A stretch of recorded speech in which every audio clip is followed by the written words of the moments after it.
Thank you, God. No, I'm good. I'm good. All right. First of all, I just want to say thank you, Tiffany. I had no idea. I thought I was going to talk about you. Before I talk about me, I will briefly talk about how I met Tiffany. I was attending an event that I had to, I was one of the guest speakers. And I saw this beautiful, bald-headed young lady with big eyes. And for whatever, no, it's not for whatever reason. Nothing God does is by accident. My eyes zoned into her the entire time that we were there. She was ministering in dance, and really, if the truth be known, the rest is history. We met that day, and ever since then, she's been considered for me as one of my spiritual daughters. So I just thank God for divine connection. And my story is when I was 32 years old, I was diagnosed with breast cancer. And the funny thing was, I wasn't close to God, but I grew up, so I heard God when he spoke. And I remember God telling me that this cancer is not for me, but for someone else. And you know, anybody that's spending time with me know I like to joke like Tiffany. I was like, okay, but give it to them. You know, that's the kind of attitude of, it's for somebody else, but you know, God, give it to them. And throughout the years, you know, during that time, I didn't lose my hair. I was sick, mildly sick. I had to have a mastectomy. I had to have chemotherapy. And during that time, I wasn't sick very much. And I knew at that time that the reason for the chemotherapy, the reason for the cancer was exactly what God said. It wasn't for me, but for someone else. Throughout the years, I was able to minister to different women and help them through their journey. Well, here we go, 26 years later. Y'all didn't know, yes, I'm 61 years old. That's right. All right. Looking good. All right. If God allow me to live a couple more months, I'll be 62. All right now. So, y'all know it don't crack. That's right. They don't crack. Say it now. Say it again. So when I was diagnosed with breast cancer in 2017, it was for me. It was like, God, you got to be kidding. The first time you told me it was not for me, but for somebody else. And this time, what God told me was, see, my relationship with God had changed. So God told me that this time, this cancer is for His people to see His glory. Many times that those of us that are believers, especially for those that's in church all the time, they believe that the only way that God will heal you is miraculous. But that is not the case. God will also heal you through a process. And the process of my healing was I had to go to the doctors. I had to have a mastectomy for the second time. So, ladies and gentlemen, this is a very expensive body that I'm carrying around. Yeah. Listen, these girls are expensive, let me tell you. So when I went through the chemotherapy, I had an expectation. My husband told me, he said, well, babe, you're not going to lose your hair this time. Everything's going to be fine. And then he was wrong. He wasn't speaking prophetically. He just was speaking for the love of a husband.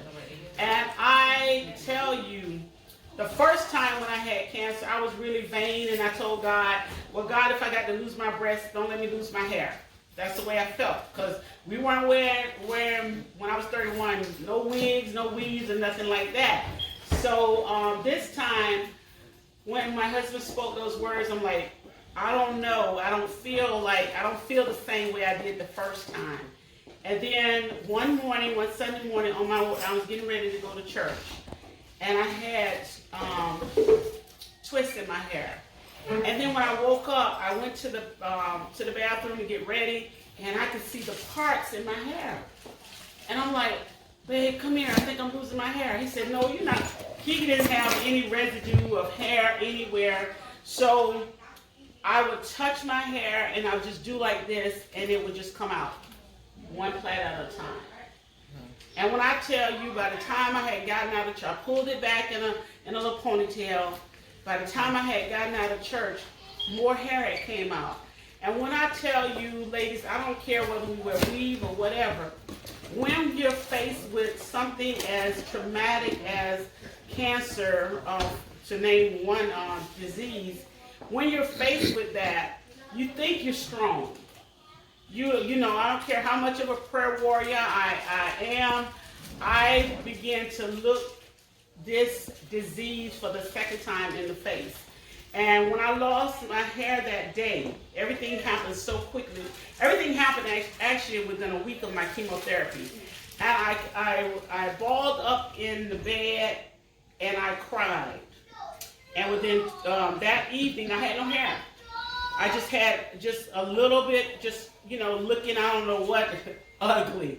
One here, and one there. So I went and got it, 2 days later, I went and got it taken off. But what I would say is that I question God.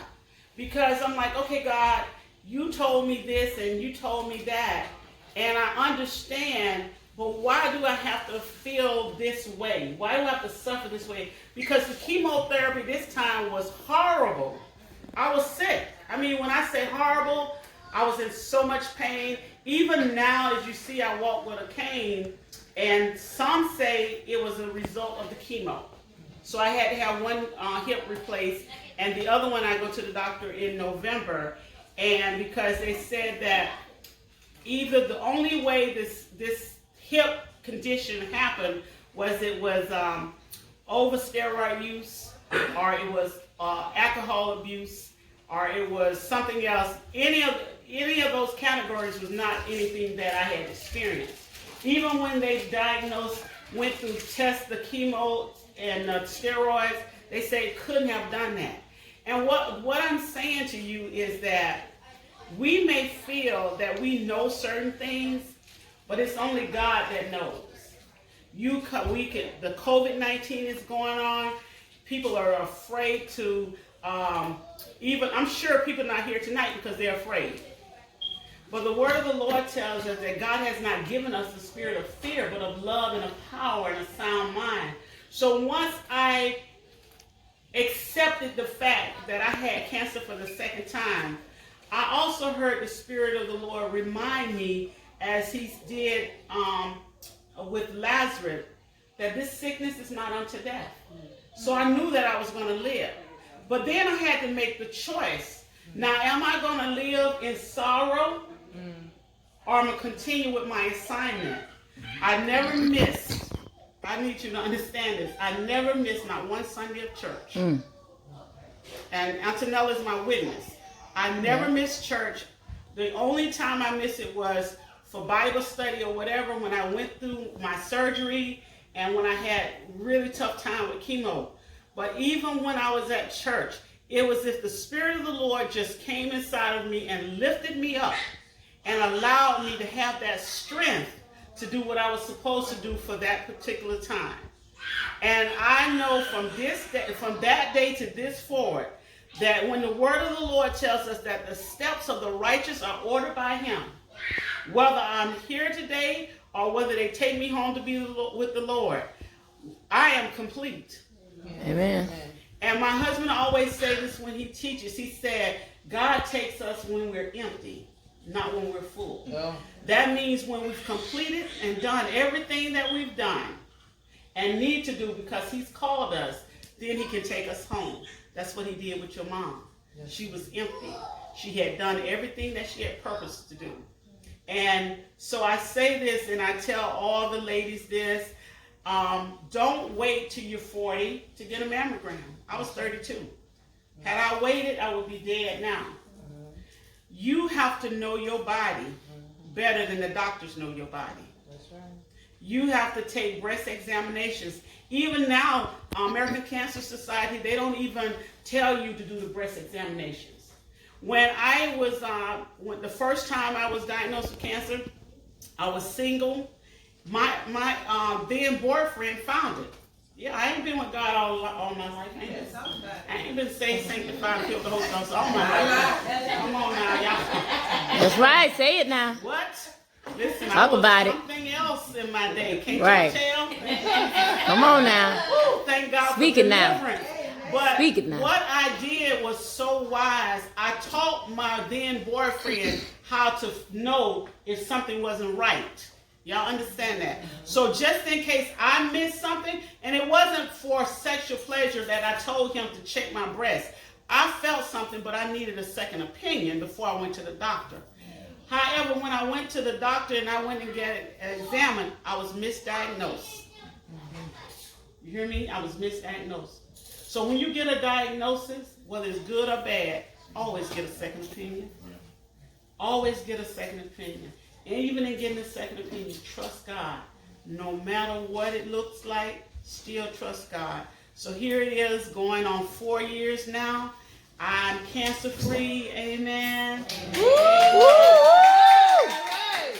And the Amen. truth be known, ain't nobody mad but the devil, because he thought he could stop what God was doing. He didn't stop anything. He may have slowed me down because I have to walk with a cane, but he have not stopped anything. Right. The steps of the righteous are ordered by the Lord, and I'm so glad he ordered my steps. I'm so glad to be on this side of heaven just to be able to share that testimony. Lastly, 1 out of 8 women will be diagnosed with breast cancer in their lifetime. Ladies, what I want to tell you, Tiffany and I are taken out of the equation. If you count 8 of you all, at least 1 of you will be diagnosed with cancer. Take that serious.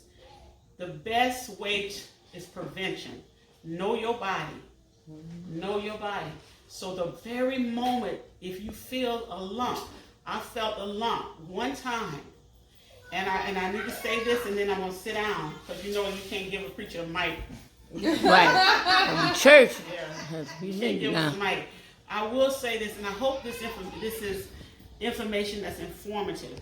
The second time I had was diagnosed with breast cancer, it was called triple negative breast cancer. Triple negative breast cancer is the fastest growing breast cancer that there is. It has no origin, meaning it was not estrogen, it wasn't hormones, it wasn't HER2. It just came from nowhere. And when it came, it will metastasize so fast to where if you don't get it taken care of, then it'll spread over your body. When I felt the lump, one day the lump was not there, the next day it was there. And when I went to the doctor, immediately they told me what it was, they told me what I had to do. And then when I made the decision, well, maybe I won't have chemotherapy, he said, well, you need to come in because I need to talk to you. He said to me, if you don't have chemo, you're going to die because of this type of cancer this is. And this particular cancer is in more minority women than any other race. If you're black, Hispanic, or any other minority race, those are, for whatever reason, I don't know, I haven't studied, but in our race, we get that diagnosis and it's rapid. So if you feel a lump, go get it checked, because you got so much work to do. Amen? Amen. That's all I have to say. Woo! Thank you.